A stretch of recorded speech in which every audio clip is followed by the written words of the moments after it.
Now below me I have my Delta 36-725 table saw.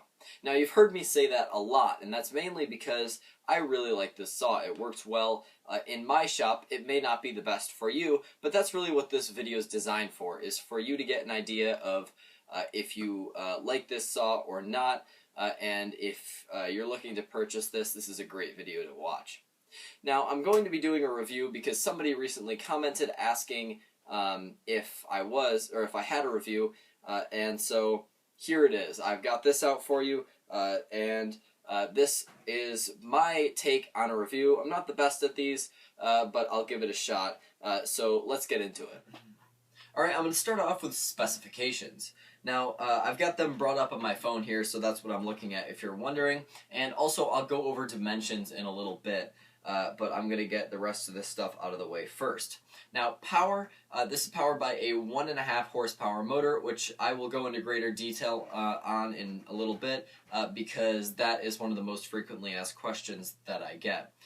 So 1.5 horsepower motor, it is wired for 120 volts out of the box. However, it can be adapted to 240, and 240 will make it run better, and also it will be a lot easier on the motor.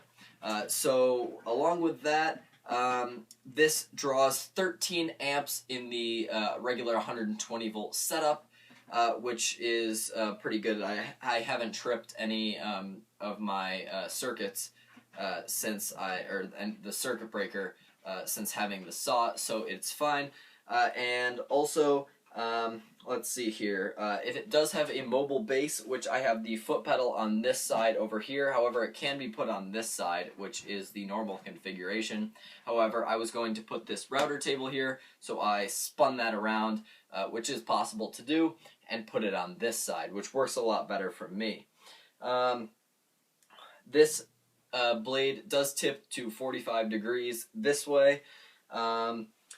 Let's see what else here. It does have a dust chute in the back, which it's a hookup in the back, and I can show you that a little bit later as well. Arbor size is 5/8 of an inch. That's pretty standard. 10-inch blade, that's also standard. Weight is 197 pounds. However, with these two extensions that I've added, the router table and the outfeed table, this well exceeds 200 pounds. So that adds a little bit of weight there. Anything else? There's a 5-year limited warranty with this, and I think that is about it. Maximum cut depth at 90 degrees is 3 3/4 of an inch. Maximum cut depth at 45 is 2.5 inches. Let's see, the left rip capacity is 15 inches, and the right rip capacity is 30 inches, along with a maximum blade speed of 3,600 RPM. So once it's under load, it is a little bit less. This not being a higher end saw, it is going to be a little bit less, but I haven't seen any issues with it. Alright, now as dimensions go, I'm going to measure from the biggest points because that was the most vital information when trying to see if this would fit into my shop. So the rail, which is the longest piece, that is 62.5. Front to back here, we've got 31.5. I'm also going to measure the cast iron just in case somebody ever needs to know that dimension. I mean, it could be important to somebody. So 20.25 for that, by approximately 27. And for the height, I'm going to measure over here, it's just a little bit more accurate, is 36.5. So there's the dimensions, and let's move on to the next part, which is the motor. And for those of you that use the metric system, which I know is quite a few of you, I'm going to put the conversions down below in the description, so you can go check there for the dimensions. Now, one of the most frequently asked questions on my channel is about the power of this saw. And really, these people are seeing all these 3 horsepower saws and wondering, is this capable of doing everything that that 3 horsepower saw can do? And really, the answer is yes. Now, however, there are drawbacks. This is obviously going to be slower, and a 3 horsepower is overall going to be better performance. However, 1.5 horsepower will do anything that you need it to do. It just, are you willing to sacrifice that speed? And for me, at the price point, this is the way to go. I can't spend the extra money that they're asking for those 3 horsepower saws. And again, this does everything that those 3 horsepower saws will do. It's obviously just going to be slower. And once you get into dado stacks, that's where some bigger problems arise as you get into that bigger 3/4 inch range and above. This is going to definitely struggle with that. However, it still can do it. You just have to have a sharp blade and take it slow. So overall, 1.5 horsepower will do everything.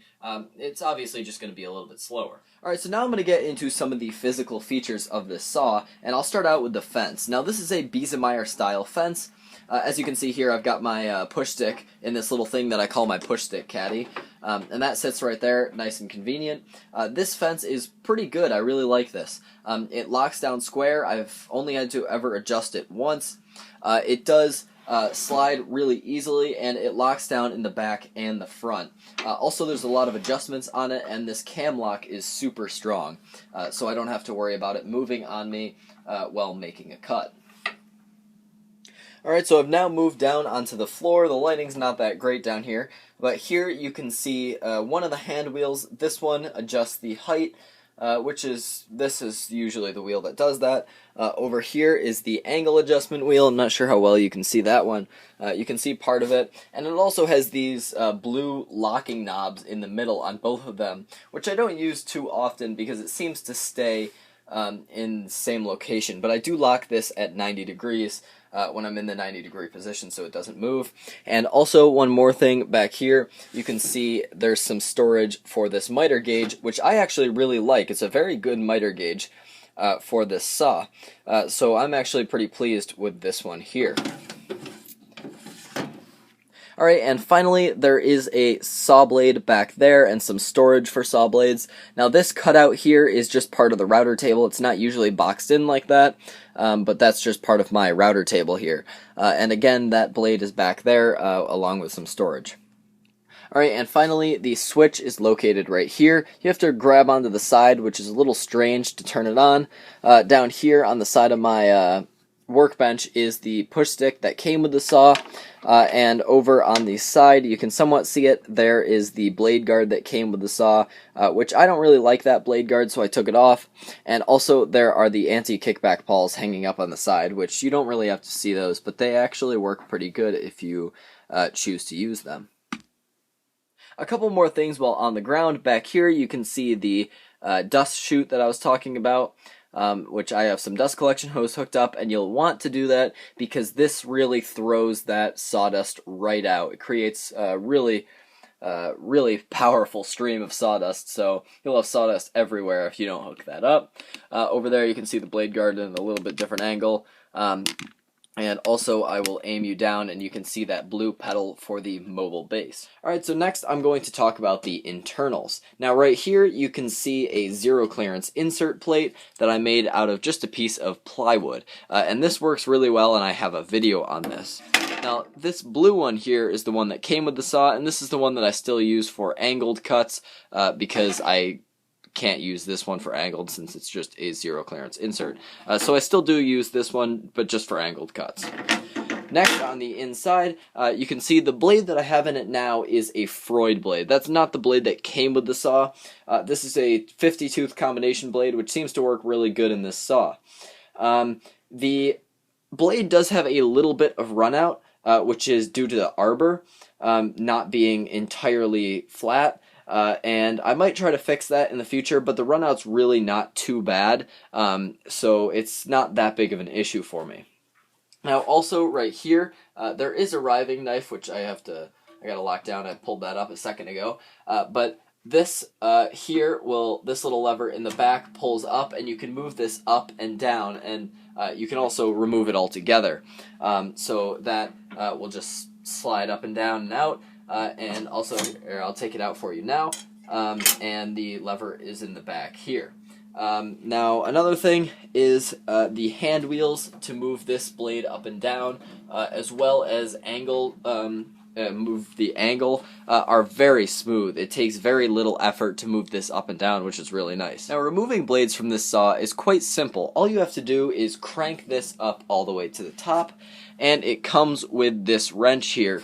And there's also this little button, which you push down to indent, and then you can take the wrench, put it on this side here, and remove this nut here off the arbor, and just make sure not to drop it, because that would be a pain to grab. So there it is, and then there's also this arbor flange, which can come off, as well as the blade, which you pull off right here, which is a little bit difficult to get off, which is a little annoying, because this blade, or this dust shroud here, is a little bit in the way.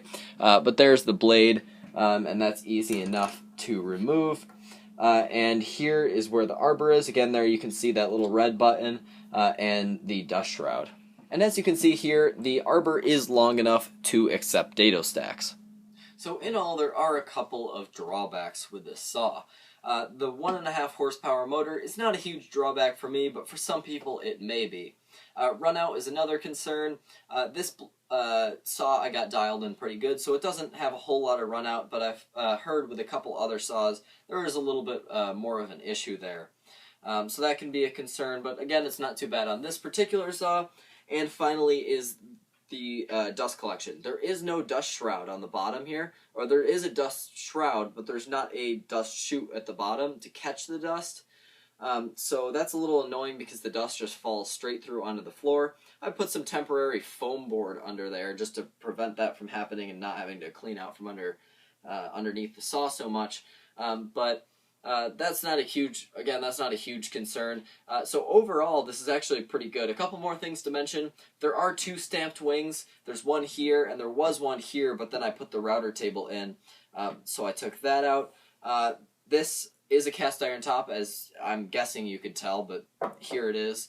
So nice and flat top. I didn't have any problems with this not being flat. It's a very flat surface, so I'm happy with that. And that's pretty much it. So let's get into some test cuts so you can see how this saw really performs.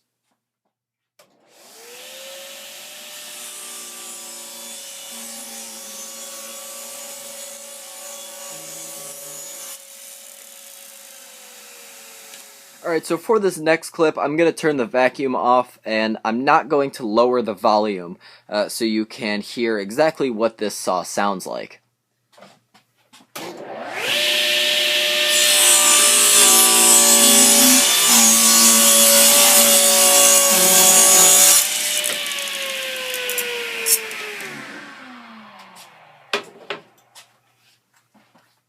Alright, and that wraps up my review of the Delta 36-725 table saw. I hope you enjoyed that, I hope it helped you out, and if you liked the video, please click the like button and also subscribe to my channel. So thanks for watching, and I will see you guys next time.